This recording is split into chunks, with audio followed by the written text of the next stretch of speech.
오늘은 로마서 6장 1절에서 11절의 말씀을 본문으로 산자와 죽은 자 7번째 시간으로 그리스도의 연합, 그리스도와 연합이라는 제목으로 함께 은혜를 나누겠습니다. 아직 그 연합의 교리는 한 번도 선포한 적이 없기 때문에 여러분이 이제 듣고 이제는 깨달을 겁니다.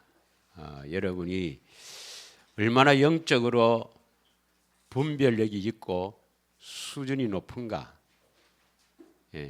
이것을 듣고 신학자의 그 연합 교리를 어디에 잘못이 있다 하는 것을 알고 저건 이것이 맞다 이렇게 알게 된다는 사람은 굉장한 사람입니다.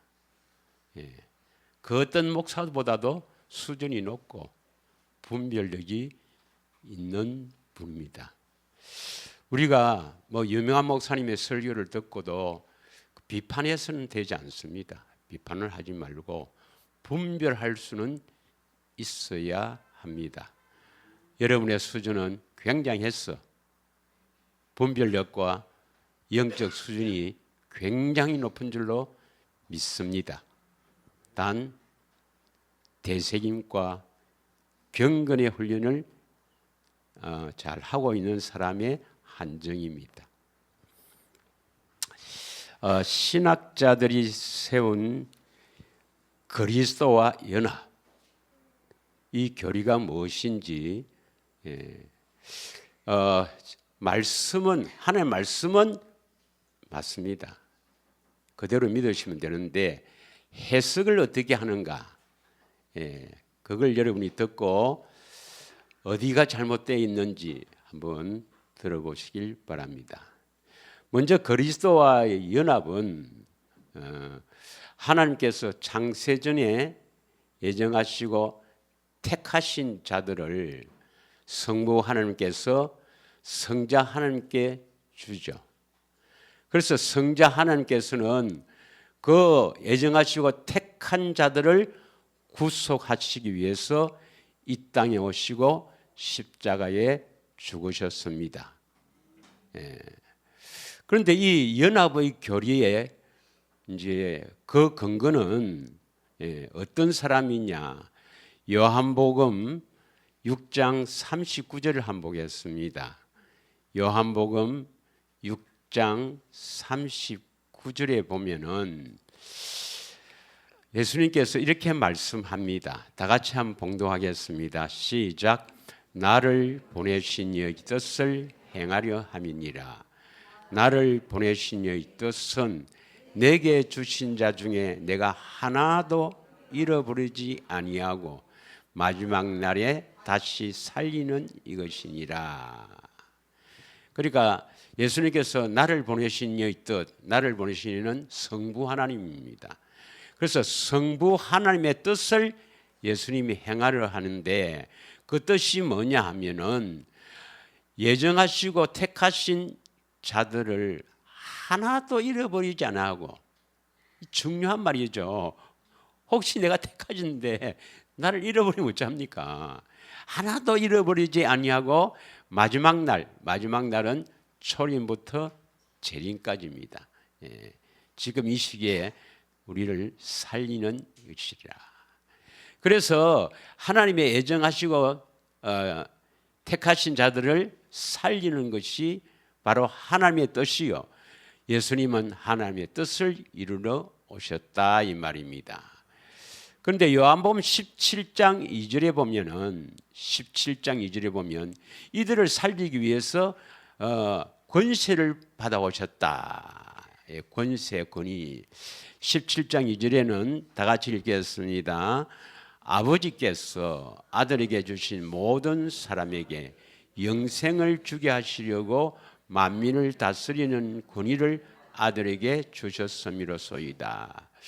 우리가 여기서 주목할 것은 모든 사람은 뭐 세상 모든 사람이나 교회 다니는 모든 사람이 아니고 모든 사람은 아까 아버지가 애정하시고 택한 모든 사람, 한 사람도 잃지 않고 다 영생을 주게 하시려고, 영생이 뭐죠? 하나님의 생명으로 영원히 사는 것. 그냥 영원히 사는 것 하면 예수 안 믿어도 영원히 살아요. 예수 안 믿어도 지옥에서 영원히 삽니다. 그러니까 그냥 영원히 사는 게 아니고 하나님의 생명으로 영원히 사는 것. 이걸 주시려고 만민을 다스리는 권세를 받아오셨다, 이렇게 말씀합니다. 그래서 이 그리스도의 구속 사역은 택한 자에게 하나님의 백성을 세우기 위해서 이 땅에 오셨고 십자가에 죽으셨습니다. 그래서 성육신을 마태복음 1장 21절의 말씀을 이제 신학자들이 어떻게 해석하는가 한번 보겠습니다.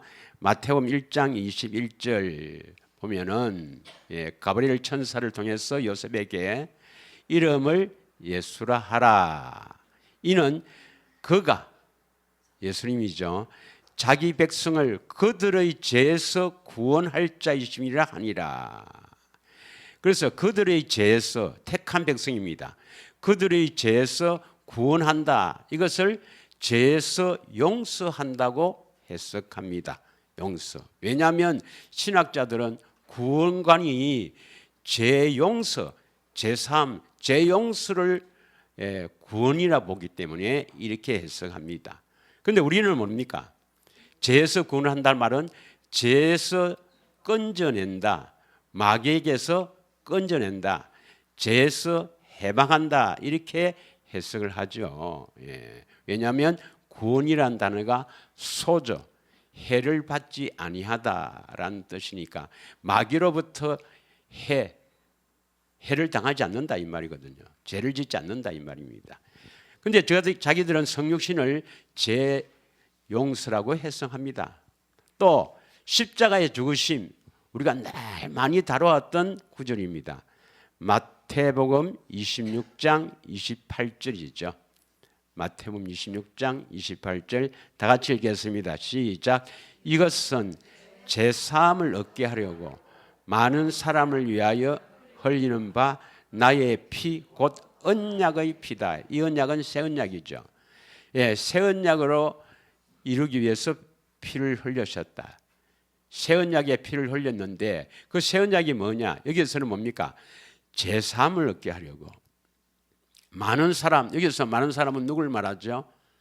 모든 사람, 자기 백성, 택한 백성을 말합니다. 그럼 이 제사함을 걷게 한다, 이것을 제용서라고 해석합니다. 제용서라고. 우리는 어떻게 해석합니까? 제사함을 새 언약은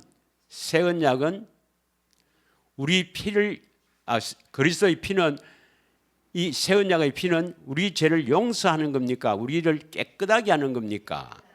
깨끗하게. 그래서 죄에서 해방이라고 해석하죠. 죄에서 자유라고 해석하죠. 왜 그렇습니까? 왜 우리는 죄에서 자유라고 합니까?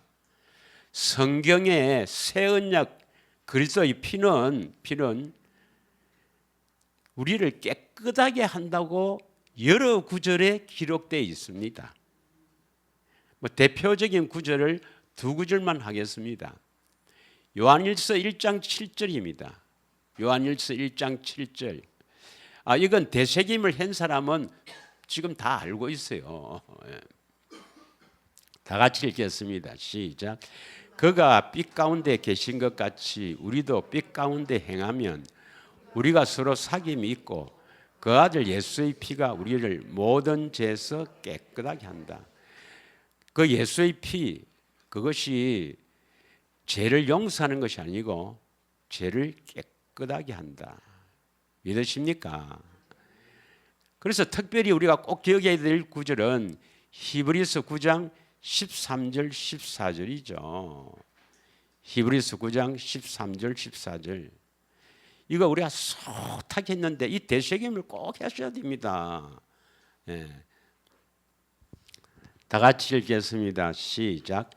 염소와 황소의 피와 및 암송아지의 죄를 부정한 자에게 뿌려 그 육체를 정결하게 하여 거룩하게 하거든. 다시 말하면 구약에는 예표로서 짐승의 피를 뿌려서 우리를 정결하게 거룩하게 하거든.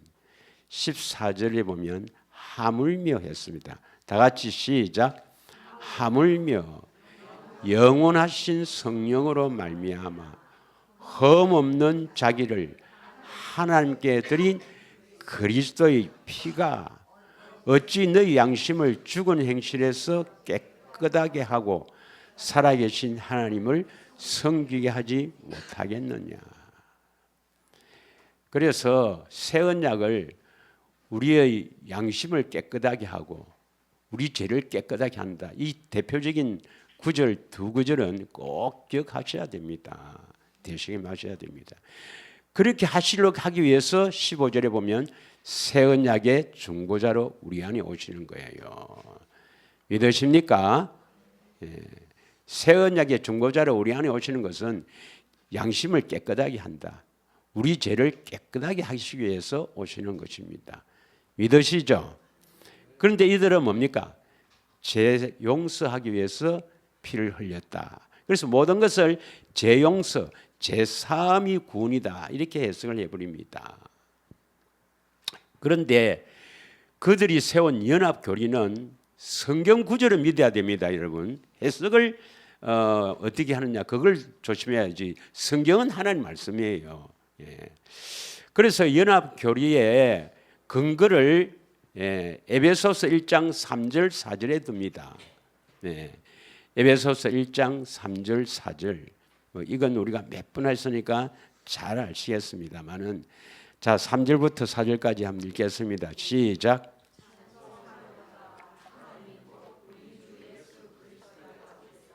그리스도 안에서 하늘에 속한 모든 신령한 복을 우리에게 주신다. 그러니까 그리스도 안에서 하늘에 속한 신령한 복을 나에게 주시는 거예요. 믿으십니까? 그럼 내가 그리스도 안에 산다면 뭡니까? 하늘의 모든 신령한 복을 받는 거예요. 그리스도 안으로 들어가는 목적이 뭡니까? 사실은 우리는 이걸 받기 위해서입니다. 하늘에 속한 신령한 복. 자, 4절을 읽겠습니다. 4절. 곧 창세전에 그리스도 안에서 우리를 택하사 우리로 사랑해서 그 앞에 거룩하고 흠이 없게 하시려고. 5절. 그 기쁘신 뜻대로 우리를 애정하사 예수 그리스도로 말미암아 하나님의 아들들이 되게 하셨다 이 말입니다. 자, 이 4절을 한번 보겠습니다. 4절 다시 보면 4절 창세전에 그리스도 안에서 우리를 택했다. 이 말씀이 뭐냐? 택한 사람은 반드시 그리스도 안에서 살게 하신다는 말씀이에요. 믿으십니까? 여러분이 택한 자라면 반드시 그리스도 안에서 살게 됩니다. 조금 늦을 수는 있지. 되새김도 잘 안 하고 경건의 훈련도 잘 안 하고 기도도 잘 안 하고 이러니까 하나님께서는 고난이라는 아주 귀중한 선물을 통해서 여러분을 고난으로 몰고 넣어서 반드시 그리스도 안에 살게 하신다 이 말입니다. 아, 내가 되새김도 안 하고 기도도 잘 안 하고 경건의 훈련도 안 하는데도 뭐 아무 문제 없이 잘 편안하게 산다. 조심해야 됩니다. 안 하는 사람은 반드시 하나님께서 예수님께서 고난의 풀무불에 넣습니다. 자, 눈을 뜨고 이건 천국과 지옥을 가르는 거니까 잘 들으셔야 됩니다. 일주일이 1시간인데 그럼 여러분이 택한 자란 것을 어떻게 알아요? 언약을 믿으니까. 시편 89편 3절입니다. 언약을 믿으니까 택한 자라는 겁니다. 그럼 여러분은 택한 자라면, 즉 언약을 굳게 믿고 있다면 반드시 여러분을 끌고 그리스도 안으로 살게 하실 것입니다. 믿으십니까? 자, 그 다음에 그러면 이제 어떻게 그리스도 안에서 살게 하고 하늘의 신령한 복이 어떤 것인가 하는 것이 오늘 우리가 읽었던 본문의 로마서 6장 2절부터 5절까지만 읽겠습니다. 시간 관계상 로마서 6장 2절에서 5절. 여기에 이제 하나님의 말씀을 그대로 믿은 그 복이 있는 축복인데 해석을 다르게 하는 거예요. 해석을. 자, 보겠습니다. 그럴 수 없느니라. 죄에 대해서 죽은 자가 우리가 어찌 그 가운데 더 살리요. 여기서 죄에 대해서 죽었다 이 말은 뭡니까? 죄에 대해서 죽었단 말은 죄를 용서받는 겁니까? 죄를 짓지 않는 걸 말합니까? 죄에 대해서 죽었단 말은 죄에 대해서 용서받는 게 아니고 죄를 짓지 않는 걸 말합니다. 그런데 이들은 죄 용서를 해석합니다. 3절 무릇 그리스도 예수와 합하여 세례를 받은 우리는 그의 죽으심과 합하여 세례를 받은 줄 알지 못하느냐. 그리스도 예수와 합하여 세례를 받으면 우리는, 나는 그의 죽으심, 예수님의 십자가의 죽으심과 합하여 세례를 받았다 이 말씀입니다. 그럼 여기서 앞에서 말하는 예수와 합하여 세례를 받는 이 세례가 무슨 세례냐? 신학자들은 물세례라고 주장합니다. 물세례. 물세례를 받으면 그의 죽으심과 합하여 세례를 받았다. 세례란 말은 밥티조에서 물속에 집어넣었다. 이 말은 죽었다 이 말입니다. 죽었다. 물속에 집어넣었다. 다시 끄잡아내죠? 이건 살았다 이 말입니다. 죽었다가 죽어야 부활한다 이 말입니다. 그래서 물세례를 받으면 예수님의 십자가에 죽으신 갚아여 죽었다는 것을 알지 못하느냐 이 말을 이렇게 해석합니다. 그럼 이것이 이제 물세례인지 성령세례인지 봐야 되겠죠. 4절 그러므로 우리가 그의 죽으심을 갚아여 세례를 받음으로 그와 함께 장사되었나니 이는 아버지의 영광으로 말미암아 그리스도를 죽은 자 가운데서 살리신 것 같이 우리도 또한 새 생명 가운데서 행하게 하려 하심이라. 그의 죽으심과 합하여 세례를 받으면 이제 또한 생명 가운데 행한다. 이 생명은 우리 육신의 생명입니까? 하나님의 생명입니까? 이것을 새 생명 가운데서 행한다. 새로운 피조물이 된다 이 말입니다. 새로운 피조물이 된다. 5절 만일 우리가 그의 죽으심과 같은 모양으로 연합한 자가 되었으면 또한 그의 부활과 같은 모양으로 연합한 자가 되리라. 이게서 연합이 나옵니다. 연합. 네. 이제 함께란 말이거든요. 함께 부활하게 된다. 이렇게 설명합니다. 그래서 이 연합의 교리를 그 로마서 6장 여기 2절부터 5절까지 읽었는데 6장 요 부분의 연합 교리를 설명하면서 어떻게 주님이 우리와 연합하느냐 이것을 우리가 잘 아는 구절 요한복음 5장 요한복음 15장 4절 5절에 연합이 어떻게 연합되는가 하는 것을 설명합니다. 다 같이 읽습니다. 시작. 내 안에 거하라 나도 너희 안에 거하리라. 가지가 포도나무에 붙어 있지 아니하면 스스로 열매를 맺을 수 없음 같이 너희도 내 안에 있지 아니하면 그러하리라. 5절 나는 포도나무요 너희는 가지라. 그가 내 안에 내가 그 안에 거하면 사람이 열매를 많이 맺나니 나를 떠나서는 너희가 아무것도 할 수 없습니다. 그래서 4절에 보면 너희가 내 안에, 4절에 너희가 내 안에 거하라. 너희 내 안에 거하면 나도 너희 안에 거하리라. 이걸 연합으로 봅니다. 그러니까 예수님께서 우리에게 내 안에 거하라. 이 말이 뭡니까? 내 안에 거하라. 다른 말로 그리스도 안에 거하라 이 말입니다. 그리스도 안에 거하면 나도 너희 안에 거하리라. 이 말은 예수님이 우리에게 오신다 이 말입니다. 이렇게 해석해요. 이게 이제 어려운 겁니다, 여러분. 여러분, 그리스도 안에 거해야 예수님이 우리 안에 오십니까? 예. 맞아요, 틀려요? 성경 말씀 믿죠. 예. 근데 지금까지 내가 실컷 했던 것이 5년 동안 했던 것이 다 물거품이 되네요. 예. 여기서 이제 요 구절만 갖고 이들은 그렇게 해요. 예수님이 우리 안에 오시는 것은, 우리와 함께 하시는 것은, 다시 말하면 우리와 연합하는 것은, 함께 있는 것, 연합하는 것은 우리가 예수님 안으로 들어가야 된다는 겁니다. 예수님 안으로. 그럼 예수님 안으로 들어간다는 것이 뭐냐? 아까 로마서 6장 3절에 함께 뭘 받았어요?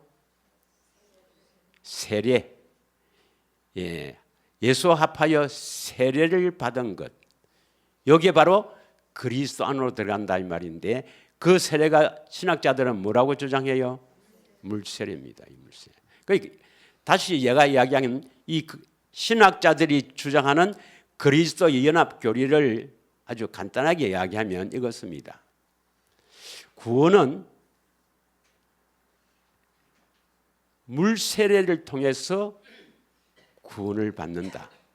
다시 말하면 예수님께서 십자가에서 내 죄를 대신하여 죽으심으로 그것을 믿는 나는, 그것을 믿는다 말은 뭡니까? 예수님이 대신 죽으셔서 믿으면 죄 용서받는다. 그것을 믿으면 죄를 용서받고 구원받는다. 다시 말하면 우리가 그리스도 안으로 들어가는 것이다 이 말이에요. 우리가 그리스도 안으로 들어가는 것은 물세례를 받음으로 들어간다 이 말입니다. 물세례는 왜 받습니까? 물세례는 십자가의 대속을 믿는다는 증표지요. 그래서 십자가에서 우리 죄를 대신해 죽으신 것을 내가 믿습니다. 그 믿음의 증표로 물세례를 받으면 그리스도 안으로 들어가고, 그러면 그리스도가 우리 안에 오신다 이 말입니다. 그러면 더 쉽게 이야기하면 그리스도가 어떻게 하면 우리 안에 오신단 말입니까?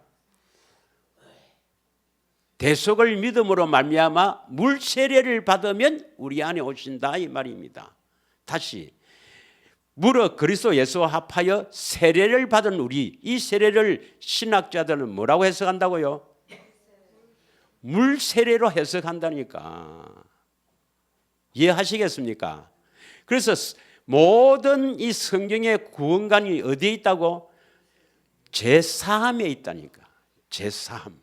제사함을 받으면 구원받는다 이 말입니다. 아직도 이해 안 가세요? 이해 갑니까? 그래서 이 세례를 뭡니까? 물세례를 받으면 그의 죽으심과 합하여 세례를 받은 줄 알지 못하느냐? 예수님이 십자가와 함께 죽었다는 것을 내가 모르느냐? 옛사람이 죽었다는 것을 모르겠느냐? 이 말입니다. 알아라 이 말입니다. 그래서 옛사람이 죽었다는 것이 다음 구절에 나오잖아요. 이해가 가십니까? 그래서 다시 정리하면 신학자들이 세운 그리스도와 연합 교리는 구원의 가장 핵심적이고 가장 중심적이고 기초적인 것이고, 이것은 바로 그 연합 교리의 근거가 성육신 성육신, 십자가의 죽으심에 있다. 그래서 성육신 할 때 아들을 예수라 하라. 이는 그들의 죄에서, 자기 백성 그들의 죄에서 구원할 자. 이걸 뭐라고 해석한다고요? 죄에서 구원한다. 이것을 죄의 해방입니까? 죄에서 용서입니까? 죄 용서로 해석한다. 다음 십자가의 죽으심, 많은 사람을 위하여 흘리는 나의 피, 곧 언약의 피, 이 새 언약의 피를 죄 사함을 얻게 하려고 했으니까 죄 용서로 해석한다 이 말입니다. 그래서 예수님은 우리 죄를 용서하기 위해서 이 땅에 오셨고 성육신, 십자가에 죽으셨다. 그래서 죄 용서를 받으면 구원이 된다 이 말입니다. 그래서 죄 용서 받으면 그리스도 안에서 살고 하나님의 백성이 된다. 그리고 십자가에 함께 죽었다. 옛사람이 죽었다. 이렇게 주장하는 겁니다. 이게 연합의 교리란 말이에요. 이해하시겠습니까? 다시 신학자들이 주장하는 그리스도와 연합의 교리는 핵심이 어디에 있는가? 제사함이 있다. 그래서 구원은 제사함 받는 게 구원이다. 제사함 받는 게 구원이다. 그래서 내 죄를 대신해서 예수님이 십자가에 죽으신 것을 믿으면 죄 용서 받고 그리스도 안에 살고 그 다음에 옛사람이 죽었고 하나님의 백성이 된다. 이게 연합의 교리의 핵심입니다. 이해하시겠습니까? 그러면 여기서부터 이제 반박이 들어가야 되는데 대부분의 교회에 다니는 사람들은 이 연합교리의 핵심적인 이 사항을 믿고 신앙생활을 합니다. 그런데 그것은 신앙생활이 아니에요, 여러분. 그래서 이 신학자들이 이렇게 교리를 아주 간단하잖아요. 어떻게 보면 아주 간단하지 않습니까? 십자가에서 내 죄를 대신해서 죽으셨다. 그거 사실이거든요. 그건 믿어야 돼요. 그건 믿어야 돼. 그런데 그걸 믿으면 사람이 죽고 하나님의 백성이 된 구원을 받는다는 게 문제죠. 물세례 받아서 구원받는 게 아닙니다. 제사함 받아서 구원받는 게 아니란 말입니다. 그러면 예수님이 이 땅에 오신 목적, 성육신의 목적이 뭡니까? 죄에서 구원. 이게 무슨 말입니까? 우리는 죄에서 용서입니까? 죄에서 자유입니까? 죄에서 자유를 주기 위해서 오셨다. 이렇게 해석해야 된다 이 말입니다. 다음에 십자가에 죽으신 것은 새 언약의 피, 제사함을 얻기 위해서 흘리는 피, 이 제사함을 뭐로 해석해야 됩니까? 우리는 죄 용서입니까? 죄에서 자유입니까? 그 죄에서 자유라는 것이 성경적으로 어디서 받침이 된다고요? 그 피가 우리를 깨끗하게 하는 것이 어디서 우리는 알 수 있어요? 요한일서 1장 7절, 히브리서 9장 13절, 14절. 믿으십니까? 또 많이 있어요. 히브리서 1장 3절에도 있고 또 히브리서 13장 12절에도 있고 특히 히브리서 10장 29절에는 그 피를 부정한 게 여기면 멸망받는다고 되어 있습니다. 이렇게 비밀을 모르니까 이렇게 되는 건데, 자, 그래서 우리가 여기에서 그들이 주장하는 것을 하나하나씩 우리가 반박을 해야 됩니다. 반박. 제일 먼저 세례는, 여기서 말하는 이 세례는 물 세례냐 성령 세례냐. 물 세례 받고 물 세례를 받아서 우리가 그리스도 안에 살고 옛사람이 죽는다 하면, 그래서 구원 받는다 하면 얼마나 좋겠습니까? 그래서 천국 간다면 얼마나 좋겠습니까, 여러분? 그럼 우리는 이렇게 고생할 필요가 없어요. 뭐 하려고 멀리서 합니까? 그래서 구원받는다. 이 신학자들이 세운 이 연합의 교리로서 만약 구원받는다면 진짜 얼마나 좋겠습니까? 나는 내일이라도 안 합니다. 나이도 이제 은퇴 넘었는데 안 합니다. 아니란 말입니다. 아니라는 것을 어떻게 알 수 있습니까? 어떻게 알 수 있느냐? 이 세 가지를 보고 압니다. 세 가지. 첫째, 죽으면 심판받잖아요. 심판에 걸립니다. 심판에는요, 내 죄를 용서받았다고 해서 뭐 천국 간다. 다 심판이 걸린단 말이에요. 우리가 그리스도의 심판 한 4가지 했거든요. 심판.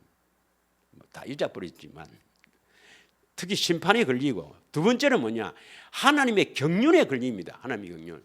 하나님이 사람을 왜 지었는지, 그 창조의 목적에 걸립니다. 그거하고 안 맞아요. 세 번째는 뭐냐? 구원받은 사람은 이런 사람이다. 구원받은 증거가 하나도 없어요. 내가 숱한 시간 동안 했습니다. 그걸. 이 세 가지를 많이 했다고요. 그걸 해도 모르니까 답답하지. 근데 어떤 사람은 왜 행걸 또 합니까? 모르니까 하는 거죠. 이 세 가지를 모르면 신앙생활 할 수가 없습니다. 목회자 아니라 누구라도 총회장 아니라 교회 다니는 사람, 하나님을 믿는다는 사람은 이 세 가지를 알아야 신앙생활을 바르게 할 수 있습니다. 어떤 사람이 천국 가느냐? 어떤 사람? 하나님이 사람을 왜 지으셨느냐? 그 다음에 구원받은 자는 어떤 자냐? 이 세 가지를 반드시 알아야 됩니다. 알아야 돼요. 몇 번 했습니다. 몇 번 했고요. 그게 여러분이 딱 박혀 있어야 돼요. 그래야 지금 내가 가는 길이 바른구나 하는 것을 알 수가 있고 이 길로 쫙 갈 수가 있습니다. 웬만하면 이제 복음 교리는 그만하고 우리 삶에 대해서 영적 전쟁에 대해서 좀 설교를 내년부터 하려고 하는데 복음을 믿지 않으면 아무것도 안 일어납니다, 여러분. 복음을 믿지 않으면 아무 일도 안 일어나요. 자, 세례가 뭐냐면 여기서 말하는 세례는 물 세례가 아닙니다. 성령 세례입니다. 영적으로 옛사람을 죽인다는 것입니다. 이게 세례입니다. 그럼 물 세례는 뭐냐? 물 세례는 내가 앞으로 성령 세례 받아서 옛사람을 죽이겠다는 예표입니다. 예표. 물 세례 받아서 구원받는 게 아니고 물 세례는 성령 세례를 받기 위한 예표예요. 예표. 그래서 요한의 세례는 예수님이 주시는 성령 세례를 예표를 한단 말이에요. 그래서 물 세례가 구원이 아닙니다, 여러분. 믿으십니까? 성령 세례를 받아야 옛사람이 죽어요. 그래서 예수님은 우리에게 왜 오셨는가? 성령으로 우리를 죽이기 위해서. 다시 말하면 성령의 거룩하게 하심, 우리를 거룩하게 하시기 위해서. 다시 말하면 성령으로 주를 보고 듣고 하기 위해서 이 말입니다. 믿으십니까? 성령 세례는 뭐냐? 어떻게 해야 우리가 죽느냐? 물 세례 받았다고 죽는 게 옛사람이 절대 안 죽습니다, 여러분. 내가 누누이 이야기했죠. 그 물 세례를 믿고 옛사람이 죽었다는 것을 믿고 옛사람이 자꾸 나타나니까 금식하다가 죽었다는 거 합니까? 물 세례 받아서 옛사람이 죽어집니까? 안 죽어져요. 성령 세례 받아도 자꾸 나타나려는데 안 죽습니다, 여러분. 그럼 성령 세례가 뭐냐? 성령 세례가 고린도전서 2장 6절에서 10절을 읽겠습니다. 고린도전서 2장 6절 10절. 우리가 했습니다. 많이 했습니다. 이거 바로 예수님이 주시는 생수 많이 했어요. 다 같이 읽겠습니다. 시작. 그러나 우리가 온전한 자들 중에서는 지혜를 말하노니 이는 이 세상의 지혜가 아니요 또 이 세상에서 없어질 통치자들의 지혜도 아니요. 7절. 오직 은밀한 가운데 있는 하나님의 지혜를 말한 것으로서 곧 감춰졌던 것인데 하나님이 우리의 영광을 위하여 만세전에 미리 정한 것이라. 이것은 뭐냐면 비밀이다 이 말입니다. 하나님이 감춰놨던 은밀한 것, 비밀이다. 이게 뭐냐? 하나님의 지혜로워서 감추었던 이 지혜로운 하나님께서 다 우리를 위하여 감춰놨던 이 비밀이 뭐냐? 8절 뭐가 비밀입니까? 시작. 이 지혜는 이 세대의 통치자들이 한 사람도 알지 못하였나니 만일 알았더라면 영광의 주를 십자가에 못 박지 아니하였으리라.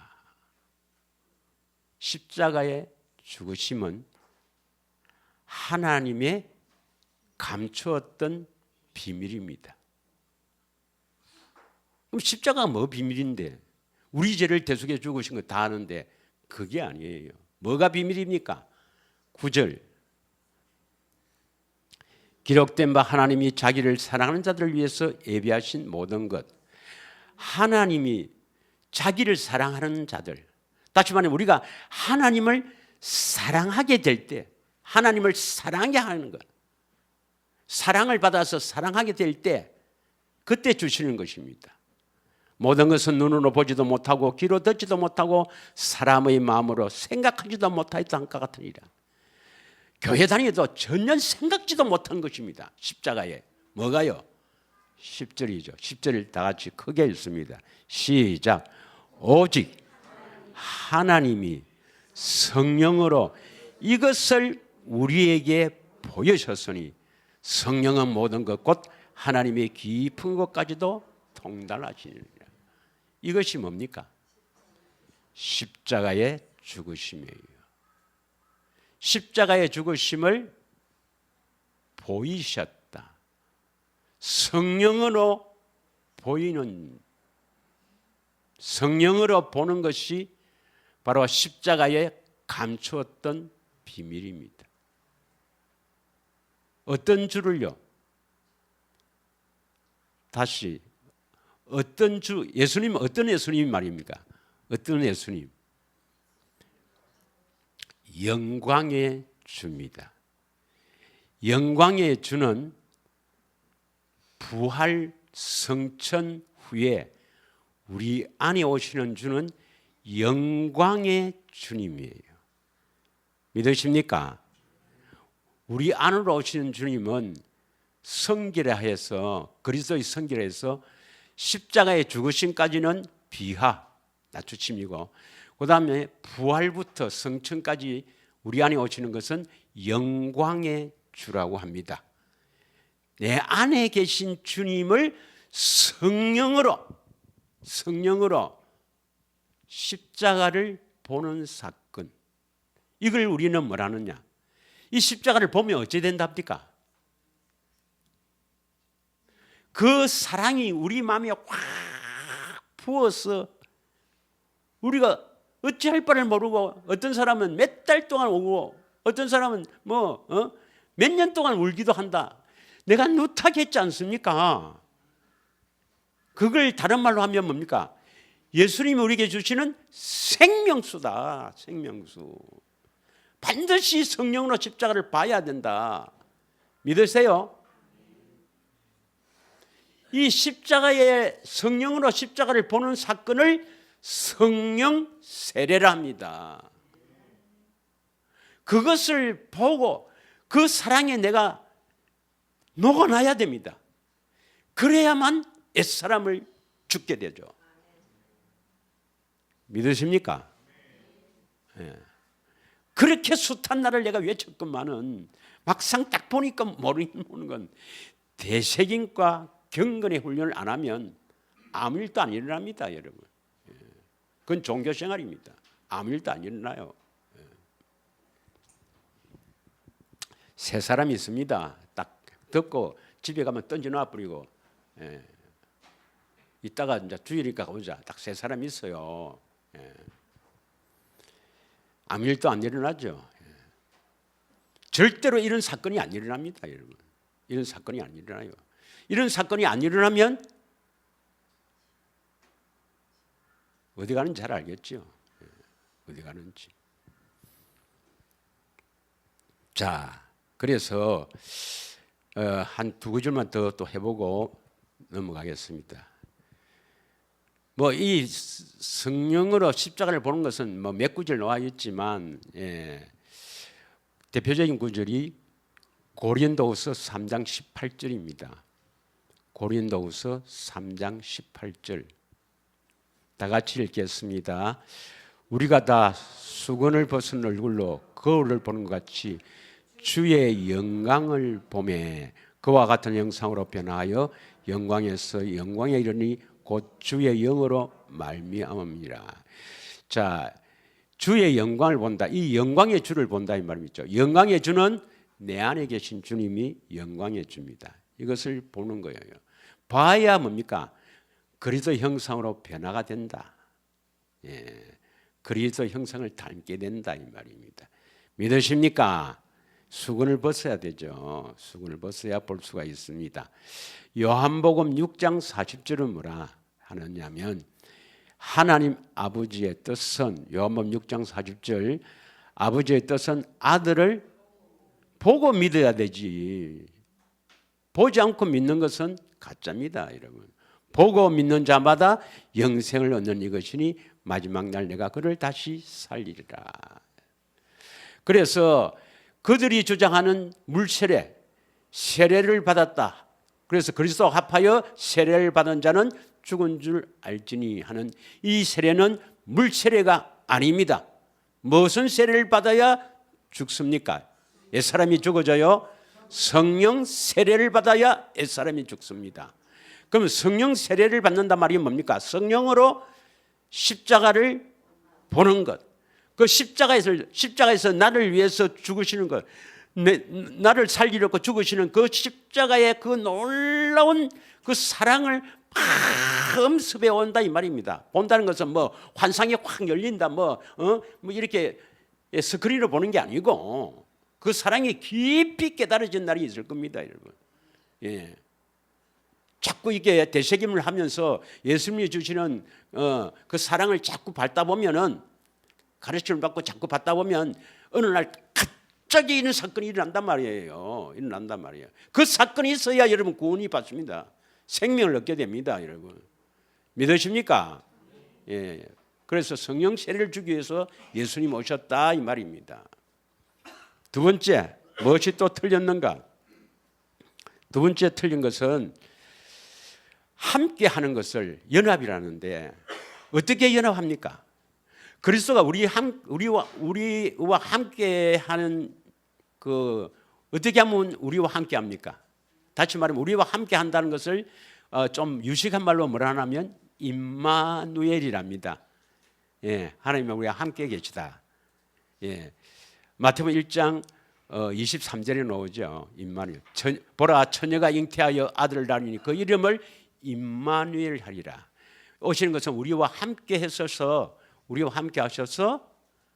안에 함께 하셔서 우리 죄를 건져내기 위해서 오셨다 이 말이거든요. 임마누엘, 우리 안에 함께 하신단 말이에요. 자, 우리와 함께 하시는데 우리 어디에 오십니까? 에베소서 3장 17절 한번 읽겠습니다. 에베소서 3장 17절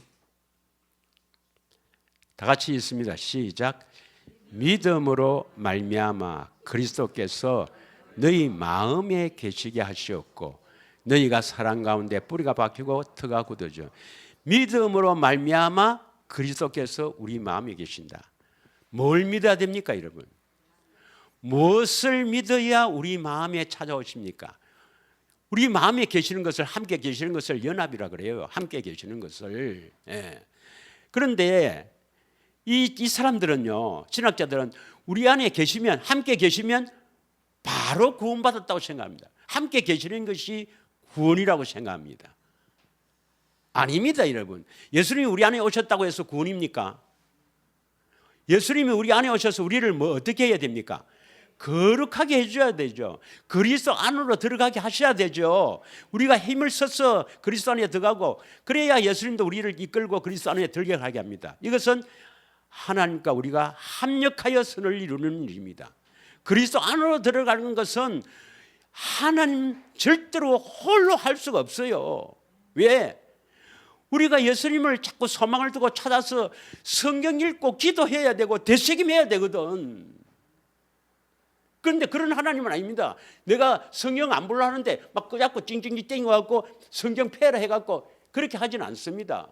우리에게 자유의지를 주시기 때문에. 믿으십니까?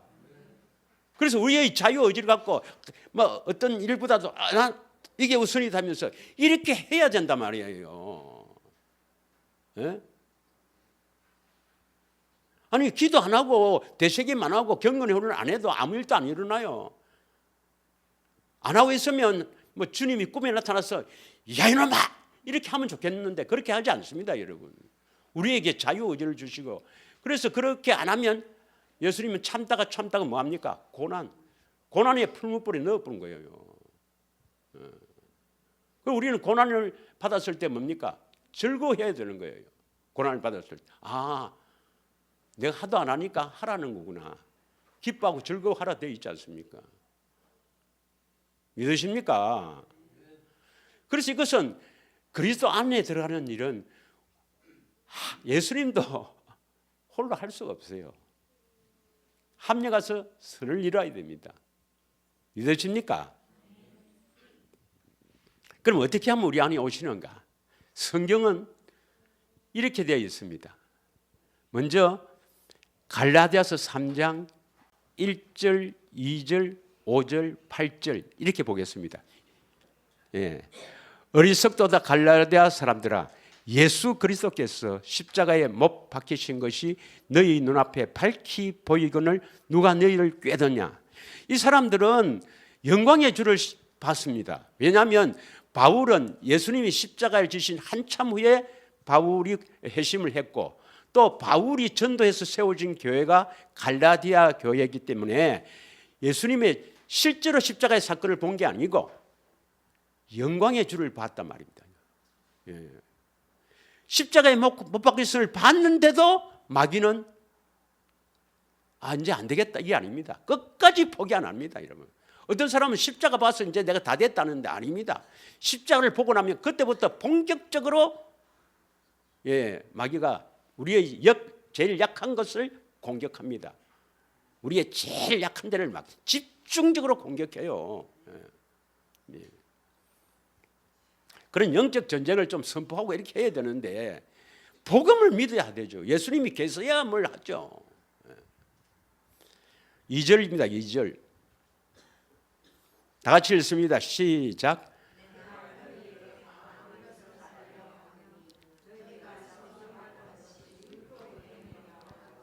주여. 아니 내가 한 뚜디 많은데도 왜 이러노? 천천히 부드럽게. 내가 너희에게 다만 이것을 알려 하노니. 여러분들이 성령을 받은 것은 듣고 믿음이죠. 율법의 행위가 아니라 듣고 믿음으로 성령을 받았다. 그다음에 5절입니다. 5절. 너희에게 성령을 주시고 너희 가운데 능력으로 행하시는 이 듣고 믿었습니다. 듣고 믿으면 주님께서 보혜사 성령과 함께 주님 오셔서 능력으로 역사하셔요. 그런데 반드시 듣고 믿어야 되는데 뭘 듣고 믿어야 됩니까? 8절입니다.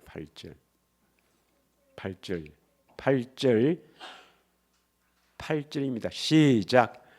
또 하나님이 이방을 믿음으로 말미암아 의로 정하실 것을 성경이 미리 알고 먼저 아브라함에게 복음을 전하되 모든 이방인이 너로 말미암아 복을 받으리라 하셨느니라. 아브라함에게 전한 복음을 믿어야 합니다. 아브라함에게 전한 복음 세 가지. 첫째, 그리스도가 오셔야 돼요. 둘째, 그리스도가 왜 오십니까? 영광의 주가 마음의 할례. 행하여 완전하라 했으니까 마음의 할례. 세 번째 뭡니까? 완전하라. 완전한 자. 주의 음성을 듣고 살게 해주겠다. 이게 아브라함에게 전한 복음입니다. 다시 그리스도가 오셔서 영광의 주로 어디 오셔야 됩니까? 내 안에. 그리스도가 내 안에 오셔서 마음의 할례를 시켜주셔서 주님 음성 듣고 살게 해주겠다. 완전한 자로 살게 해주시겠다. 이걸 믿어야 돼요. 이걸 믿어야 뭡니까? 듣고 믿음으로 성령을 보내신다 이 말입니다. 성령과 함께 그리스도가 오시니까 그리스도가 어떻게 오시느냐? 우리 마음이 어떻게 오시는가? 믿음으로 아는데 뭘 믿을까요? 뭘 믿음으로 오신다고요? 아브라함에게 전한 복음. 그리스도가 오셔서 마음의 할례를 시켜주셔서 완전한 자 주의 음성 듣고 살게 해주시겠다. 이걸 믿어야 성령을 보내신다 이 말이에요. 예. 그런데 또 한편은 예수를 믿어야 성령을 보내신다 했습니다. 요한복음 7장 39절을 보겠습니다. 요한복음 7장 39절 다 같이 읽겠습니다. 이는 그를 믿는 자들이 받을 성령을 가르쳐 만들 것이다. 이 그는 뭡니까? 그는 누구겠습니까? 37절부터 보겠습니다. 예수님이 지금 믿음은 우리 예수님 믿는다면 예수님밖에 더 있습니까? 뭘 또 믿으려고 하는지 모르겠네. 천천히 내가 좀 천천히 부드럽게 믿는다는 것은 예수님밖에 없어요. 예. 그리고 예수를 믿는 자들이 받을 성령을 가르쳐 말씀하신 것인데 예수님 노시사잖아요. 예수께서 아직 영광을 받지 아니하셨으므로 성령이 아직 그들에게 계시지 아니하셨더라. 한데 언제 영광을 받느냐? 영광의 주는 십자가 지신 이후에 부활 성천해서 살려주는 영으로 우리 안에 오시는 것. 부활과 성천과 우리 안에 오시는 것은 다 영광의 주입니다. 영광의 주. 예. 이거 한번 보겠습니다. 영광의 주. 예. 자, 누가복음 24장 26절만 보겠습니다. 누가복음 24장 26절만. 다 같이 이건 엠마오로 내려가는 두 제자에게 부활하신 주님이 나타나서 엠마오로 내려가는 제자들하고 이 대화 속에서 주님께서 말씀합니다. 다 같이 읽겠습니다. 그리스도가 이런 고난을 받고 자기의 영광에 들어가야 할 것이 아니냐. 이런 고난이 바로 십자가입니다. 십자가에 죽으신 예수를 이들이 보고 이제 실망해서 예수님 이제 죽었구나, 다 끝났구나 하고 엠마오로 내려가는데 부활하신 주님이 나타났어요. 내가 죽어야 내 영광에 들어가지 않겠느냐. 부활하신 주님 성천 우리 안에 오신 주님은 다 영광의 주입니다. 믿으시죠? 예, 그럼 다시 요한복음 7장 39절에 보면 아직 영광을 받지 않으셨으므로 성령이 계시지 않더라 하는 이 성령은 그전에도 성령이 계셨어요. 구약에도 성령님이 계셨고 하나님의 영. 또 예수님 탄생할 때도 시몬이 성령 충만해서 아기를 안고 또 말씀합니다. 그런데 여기서 말하는 성령은 영광을 받은 후에 오시는 성령이니까 바로 뭡니까? 우리 안에 오시는 성령입니다. 그래서 예수를 믿는 자들이 그 성령을 받게 된다 이 말입니다. 그러면 자, 두 개를 합쳐봅시다. 여기서는 예수를 믿는 자들이 성령을 받는다 했고 아까 갈라디아서 3장 2절 5절 8절에서는 아브라함에게 전한 복음을 믿어야 성령을 보내신다 했고 그러면 어느 것이 맞습니까? 예수를 믿어야 됩니까? 아브라함의 전한 복음을 믿어야 됩니까? 그럼 예수를 안 믿어도 됩니까? 그래서 아브라함의 전한 복음을 잘 해야 돼요. 아브라함의 전한 복음에 보면 그리스도가 오셔서 되어 있잖아요. 이거 예수님 아닙니까? 예수님이 오셔서 이 말입니다. 오셔서 뭘 해줄 것을 믿습니까? 마음의 할례를 베풀어서 완전한 자로 세워줄 것을 믿어야죠. 그래서 모든 믿음은 이거 하나밖에 없습니다, 여러분. 예수를 믿는 것.